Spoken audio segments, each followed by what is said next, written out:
Bismillahirrahmanirrahim. Assalamualaikum warahmatullahi wabarakatuh. Perkenalkan, nama saya Waudarati dengan NPM 0322010183, kelas F semester 5, Prodi PGSD dari Universitas Muhammad Yuton. Pada video kali ini saya akan membahas tentang kongruensi linear. Jadi, kongruensi linear adalah konsep dalam teori bilangan yang menggambarkan hubungan ekuivalensi antara dua bilangan bulat berdasarkan sisa pembagian mereka oleh bilangan lain, dengan fokus pada operasi penjumlahan atau pengurangan. Kongruensi linear memainkan peran penting dalam berbagai bidang matematika dan ilmu komputer, termasuk kriptografi, teori graf, dan pemrograman. Definisi kongruen linear, misalnya dua bilangan bulat A dan B dikatakan kongruen linear modulo M jika perbedaan antara A dan B adalah kelipatan dari M. Secara formal, A dan B dikatakan kongruen linear modulo M jika A kurang B, A dan B sama dengan 0 mod M, atau A kurang B sama dengan KM untuk beberapa bilangan bulat, yaitu K. Contoh kongruensi linear.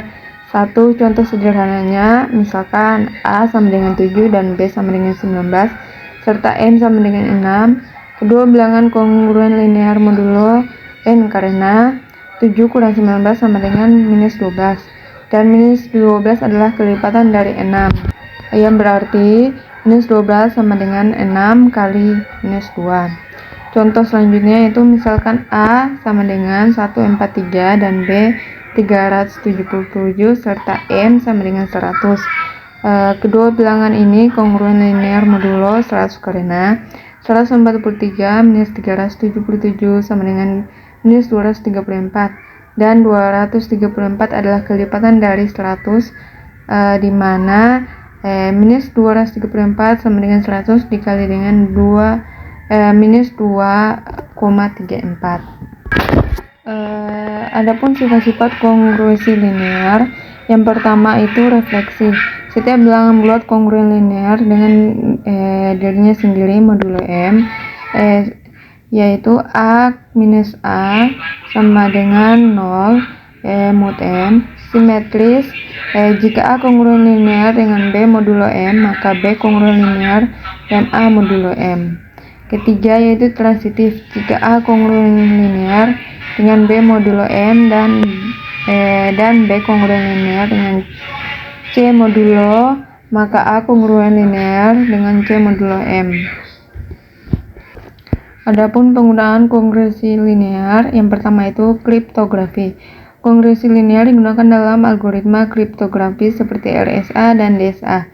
Misalnya, dalam RSA, dua bilangan prima P dan Q dipilih secara acak dan dua bilangan kunci publik atau privat dihasilkan berdasarkan kongruensi linear modulo PQ.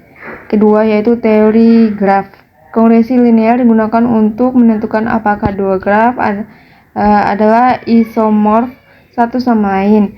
Dua graf dikatakan isomorf jika mereka memiliki struktur yang sama yang dapat ditentukan menggunakan kongruensi linear pada fungsi-fungsi yang mengubah satu graf menjadi yang lain. Ketiga yaitu pemrograman. Kongruensi linear sering digunakan dalam algoritma pencarian dan pengurutan seperti algoritma Flood-Walsh untuk mencari jalur terpendek antara titik dalam graf. Yang keempat yaitu algoritma Euclidean. Algoritma Euclidean untuk mencari FPP faktor persekutuan terbesar dari dua bilangan juga didasarkan pada konsep kongruensi linear. Algoritma ini menggunakan teorema sisa Cina untuk membangun rantai kongruensi yang akhirnya menghasilkan FPP.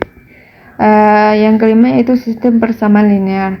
Kongruensi linear juga digunakan dalam penilaian sistem persamaan linear di mana koefisien dan variabel harus memenuhi kongruensi tertentu.